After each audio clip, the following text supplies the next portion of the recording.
You don't hear the shot. That comes later, in memory, when your body tries to explain what your mind refuses to accept.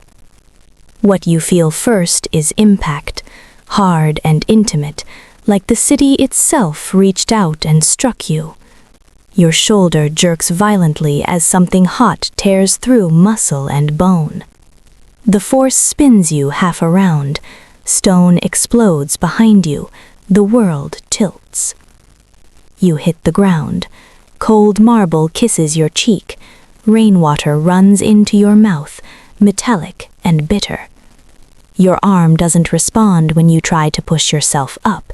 It hangs wrong, numb and burning at the same time. Blood spreads fast, too fast. The temple courtyard is chaos now, gunfire cracking through the night, voices shouting in languages you don't bother identifying, shadows scattering between columns older than the city's corruption. Ancient gods watch without comment, their stone faces slick with rain. You blink hard, trying to keep the darkness from closing in. Boots step into your line of sight. Slow, unhurried. A man emerges from the smoke, his silhouette framed by flickering lantern light. He holds a gun loosely, like he's already decided you're finished. His suit is clean. That bothers you more than the weapon. This is where powerful women make mistakes, he says calmly. You recognize him. You always do. You make it your business to know who wants you dead. Your fingers twitch toward the knife strapped at your thigh.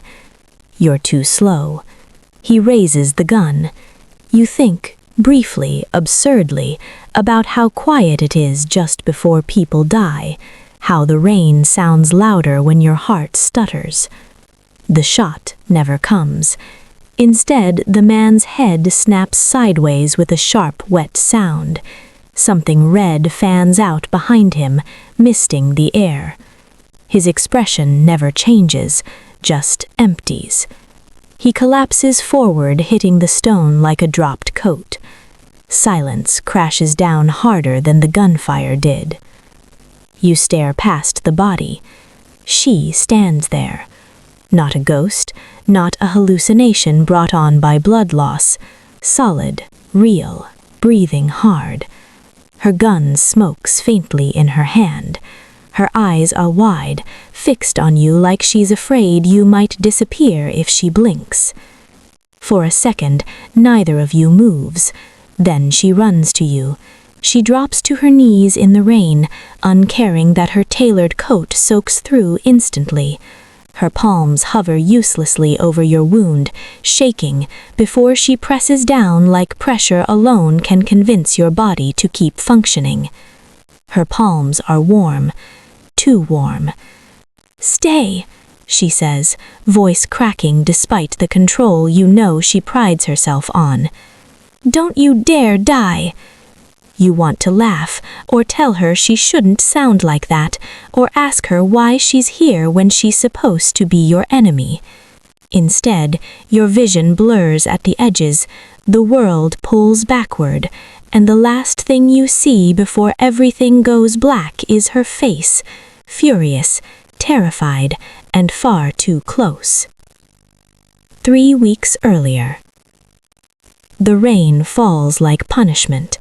It turns the docks into mirrors, reflecting yellow lights and rusted steel in broken patterns. The air smells of salt, oil, and rot, things that never truly wash away. You stand inside Warehouse 17, hands clasped behind your back, listening. Your men shift around you. Boots scrape concrete. A crate creaks as someone leans too hard against it. No one speaks unless spoken to. That's how you trained them. Outside, engines idle. They're late. They're late, your lieutenant mutters anyway, because he always feels the need to prove he's useful. You don't answer. You don't need to. The doors slam open without warning. Rain blows in first, cold and sharp, followed by a woman who walks like she expects resistance and has already planned how to break it. She doesn't pause at the threshold. She doesn't ask permission. She steps into your territory like it belongs to her. Leather jacket soaked dark, hair pulled back tight, rain plastering loose strands to her temples. Her boots leave wet prints across your concrete floor, deliberate and unhurried. Your men stiffen. Some of them reach for their weapons before they realize who she is. That's mistake number 1. "We're handling this," she says, voice even, carrying easily through the warehouse without effort. Not to you, to them. Your lieutenant bristles. "This is our..." You lift one finger. He shuts up immediately. Her gaze flicks to you then, sharp and assessing, not curious, measuring. Good. You hate people who pretend not to size you up. The deal proceeds quickly, efficiently. No wasted words, no unnecessary threats. Cargo inspected, numbers confirmed, signatures exchanged. She doesn't flinch when one of your men opens a crate and reveals the weapons inside. Doesn't blink when another slices his palm open to seal the agreement in blood. When it's done, she steps closer. Too close. You can smell her. Rain, metal, and something floral beneath it all. Not perfume. Something natural. Something dangerous. "You don't trust easily," she says. "It's not a question." "You don't belong here," you reply. Her mouth curves slightly, not quite a smile. "Neither do you." She turns and leaves without another word. Your warehouse feels colder after she's gone. That night, your phone buzzes. Unknown number. One message. You don't look at someone like that unless you want them. You stare at the screen for a long time. Then you delete it. Then you sit there in the dark, rain tapping against the windows, wondering why your chest feels tight. She becomes a problem. Not immediately. Problems announce themselves. They demand attention. They force decisions. She lingers instead. In reports, in overheard conversations, in the way your mind replays the sound of her voice when you're supposed to be thinking about expansion routes and hostile takeovers. You learn her name without trying. You learn where she grew up. You learn who she's killed. You tell yourself knowledge is power. You don't tell yourself the truth. The first body shows up 2 days later, one of yours, dumped in an alley 3 blocks from one of your smaller warehouses, throat cut clean, no message, no warning. It's a test. You pass by retaliating hard and fast. The city watches. So does she. The invitation comes at midnight. No name, no number, just a location. An abandoned shrine by the river. You stare at the message, then you pick up your gun. The river smells wrong at night, not just of water, but of old things.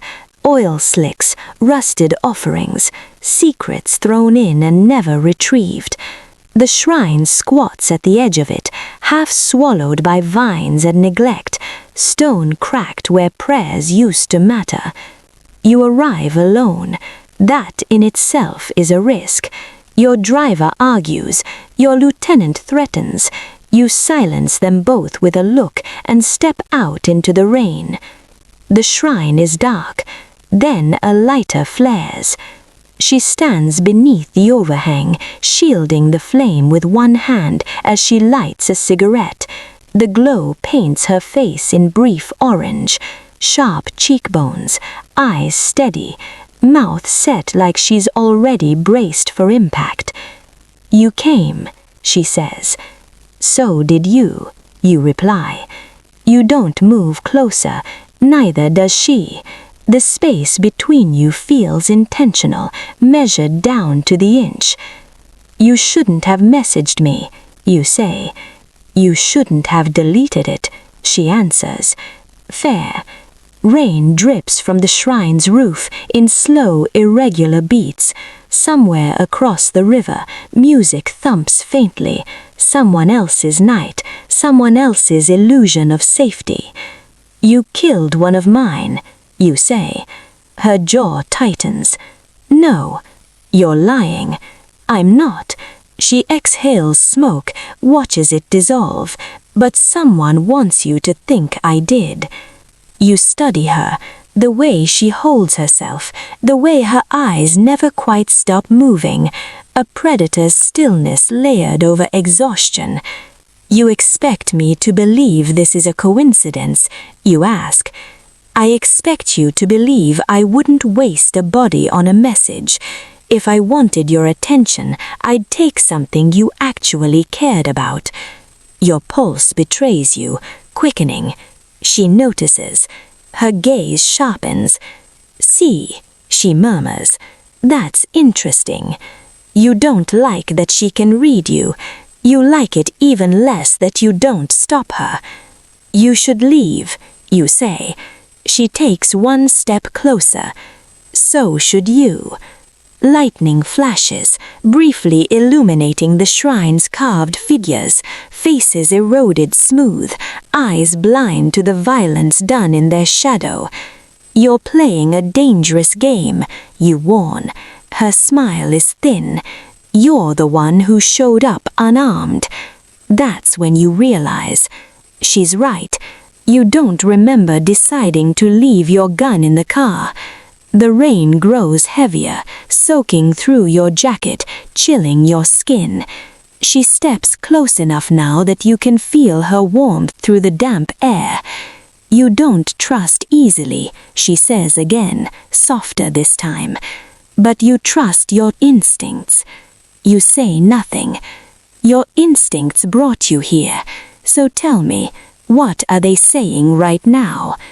You want to lie. You don't.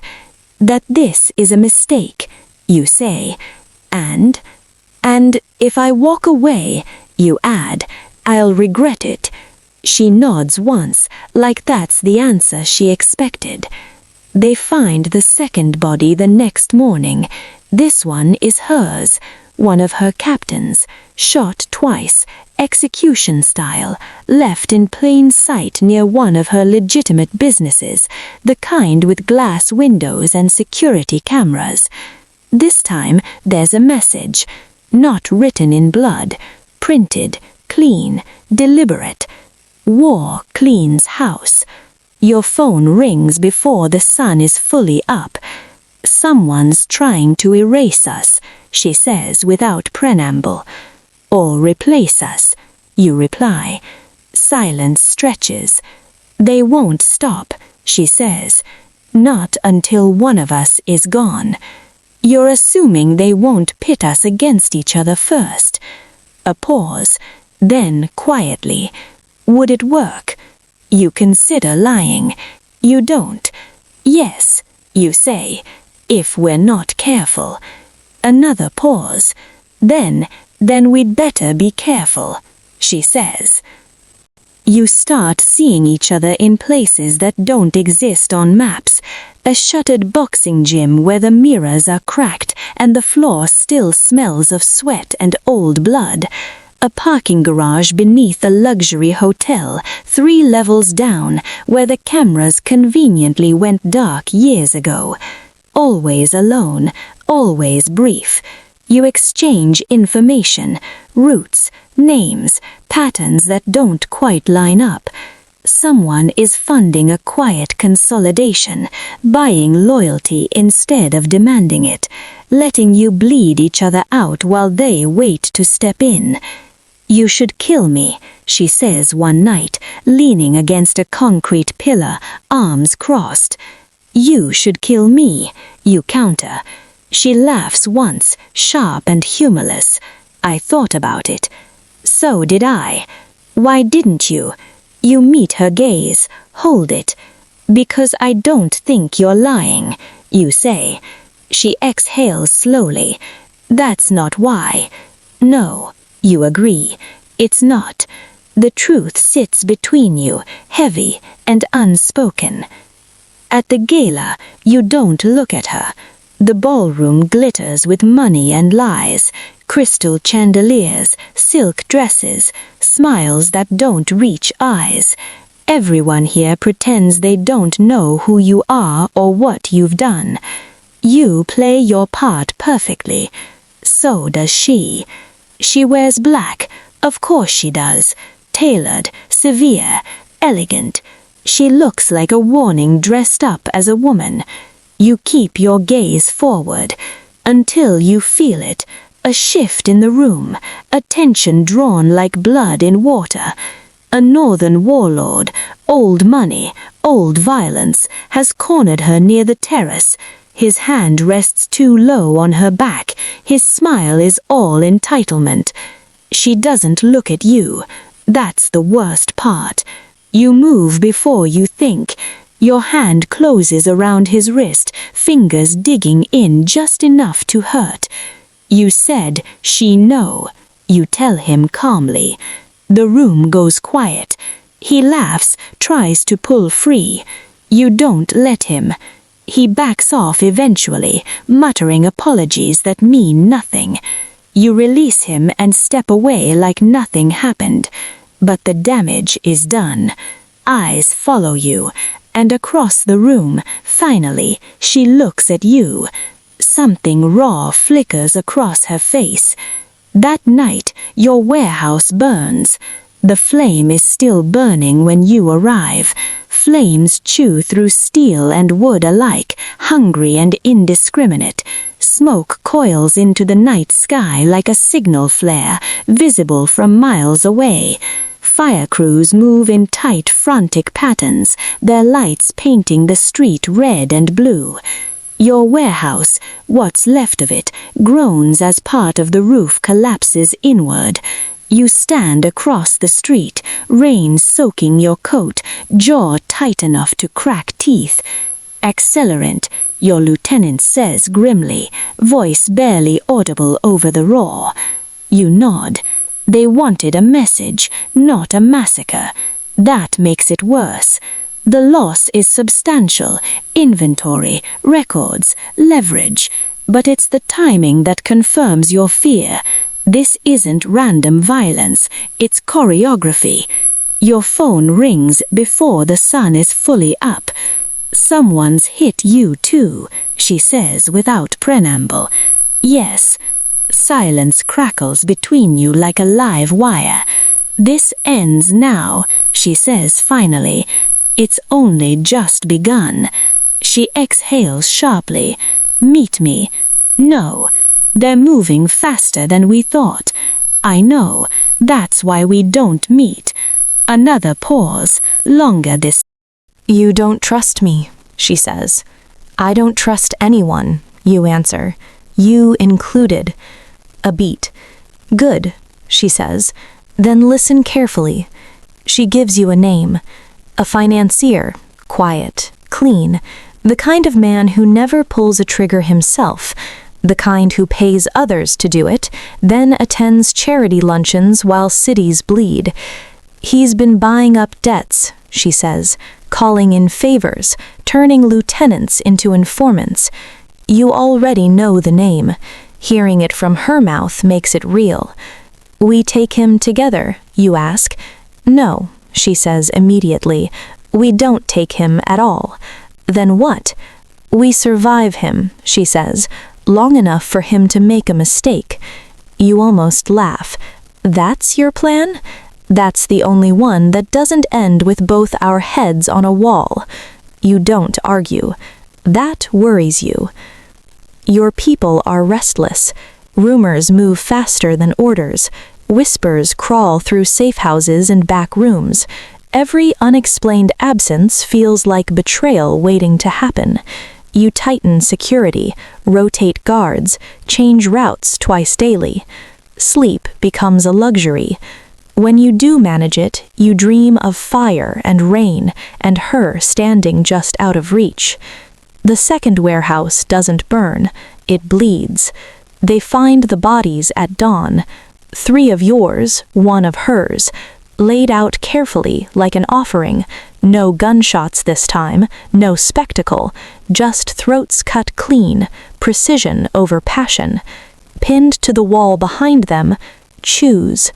Your phone rings. You already know who it is. Someone's testing us, she says. They're done testing. Now they're forcing a decision. They want us to turn on each other. Yes. A breath. Controlled. Measured. Would your people follow you if you did? She asks. You don't answer right away. Yes, you say finally. Enough. Another pause. And yours? You ask. Yes, she admits. Enough. The word hangs there. Enough. Not all. That's how wars start. We need to disappear, she says. No, you counter. We need to be seen. You'll get killed. Not if they think we're already at each other's throats. Silence. You're suggesting we stage a conflict, she says slowly. I'm suggesting we give them exactly what they want, just not the ending. You hear her smile. When did you get this ruthless? She asks. You glance back at the burning warehouse, the bodies still warm in your memory. Always, you say. You just weren't paying attention.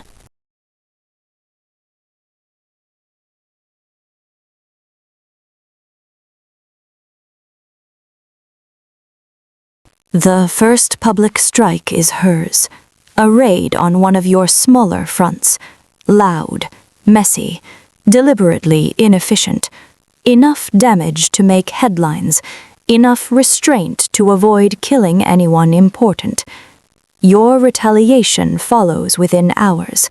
Calculated, targeted, symbolic. The city eats it up. Old alliances shift. Neutral players pick sides. Everyone pretends they know what's happening. Only you and she know the truth. Encrypted messages pass between you at odd hours. Short, precise.